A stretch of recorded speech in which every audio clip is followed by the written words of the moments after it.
भारत में तो एसआईआर की प्रक्रिया चल ही रही थी, लेकिन इस प्रक्रिया से ट्रंप इतने ज़्यादा प्रभावित हो जाएंगे ये नहीं पता था, क्योंकि अमेरिका में भी अब एसआईआर चालू हो गई है।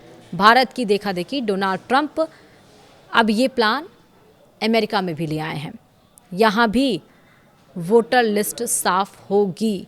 नमस्कार, आप देख रहे हैं न्यूज़ 18। मैं हूँ आपके साथ श्रुति श्रीवास्तव। अमेरिकी राष्ट्रपति डोनाल्ड ट्रंप अपने देश के चुनावी सिस्टम में बदलाव चाहते हैं। इसके लिए उन्होंने भारत की चुनाव व्यवस्था का उदाहरण देते हुए अमेरिका में वोटर रजिस्ट्रेशन से जुड़े नियमों में बदलाव की मांग तेज कर दी है। ट्रंप लगातार सेव अमेरिका एक्ट के समर्थन में लगातार अभियान चला रहे हैं। उनके इस कानून का मुख्य उद्देश्य अमेरिकी चुनावों में केवल योग्य नागरिकों के मतदान को सुनिश्चित करना और मतदाता पहचान की प्रक्रिया को मजबूत करना है। डोनाल्ड ट्रंप लगातार अमेरिका में साल 2020 में हुए चुनावों में धांधली के मुद्दे को उठाते रहे हैं और इसलिए वे इसमें बदलाव लाना चाहते हैं। भारत के इलेक्शन और वोटिंग सिस्टम से प्रभावित डोनाल्ड ट्रंप ने एसआईआर यानी कि स्पेशल इंटेंसिव रिवीजन पर काम करना शुरू कर दिया है। राजनीतिक बहस के बीच अब अमेरिका में भी वोटर रिकॉर्ड और नागरिकता को लेकर बड़े स्तर पर जांच का संकेत अमेरिकी प्रेसिडेंट ने दिया है। अमेरिकी राष्ट्रपति डोनाल्ड ट्रंप ने दावा किया है कि अमेरिकी जनगणना ब्यूरो यानी कि सेंसस ब्यूरो 2020 के चुनाव में दर्ज मतदाताओं के रिकॉर्ड का नागरिकता संबंधी रिकॉर्ड से मिलान कर रहा है।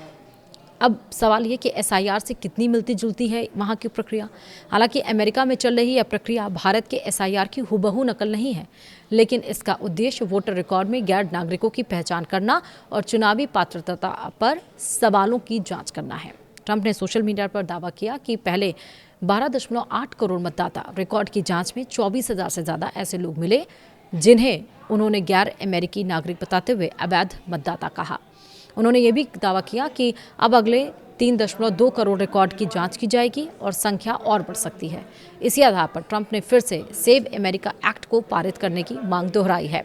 ट्रंप के मुताबिक यह जांच 2020 के चुनाव से जुड़े उनके पुराने दावों को मजबूत करती है, लेकिन यहाँ एक महत्वपूर्ण सवाल भी है। सामने आए आंकड़ों को अपने आप में यह सबूत नहीं माना जा सकता कि 2020 का राष्ट्रपति चुनाव परिणाम गलत था। रिपोर्टों की माने तो बताएं गए 24,000 रिकॉर्ड कुल 12.8 करोड़ रिकॉर्ड का बेहद छोटा हिस्सा है और यह भी स्पष्ट नहीं है कि इन लोगों ने किस उम्मीदवार को वोट दिया था। 2020 में जो बाइडेन ने ट्रंप से 70 लाख से ज़्यादा लोकप्रिय वोटों के अंतर से जीत दर्ज की थी। अब सेव अमेरिका एक्ट क्या है, जिसकी बात डोनाल्ड ट्रंप कर रहे हैं। अमेरिका में इस मुद्दे पर नई राजनीतिक बहस चल रही है। ट्रंप समर्थक इसे चुनावी पारदर्शिता और नागरिकता की पुष्टि से जोड़ रहे हैं, जबकि आलोचकों का कहना है कि रिकॉर्ड मिलान में डाटा की गलतियां हो सकती हैं और ऐसे कदम योग्य मतदाताओं के लिए मुश्किलें पैदा कर सकते हैं। सेव अमेरिका एक्ट के तहत संघीय चुनावों में मतदाता के रूप में पंजीकरण के लिए यानी कि रजिस्ट्रेशन के लिए अमेरिकी नागरिकता का प्रमाण देने की व्यवस्था प्रस्तावित है। व्हाइट हाउस इसे चुनावी सुरक्षा के लिए ज़रूरी कदम बता रहा है। इस तरह देखा जाए तो अमेरिका में भी अब वोटर रिकॉर्ड की छानबीन और नागरिकता की पुष्टि चुनावी राजनीति का बड़ा मुद्दा बन गई है।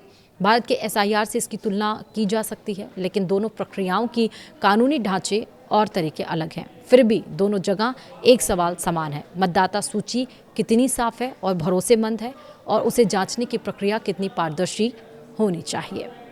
फिलहाल वीडियो में इतना ही। नमस्कार।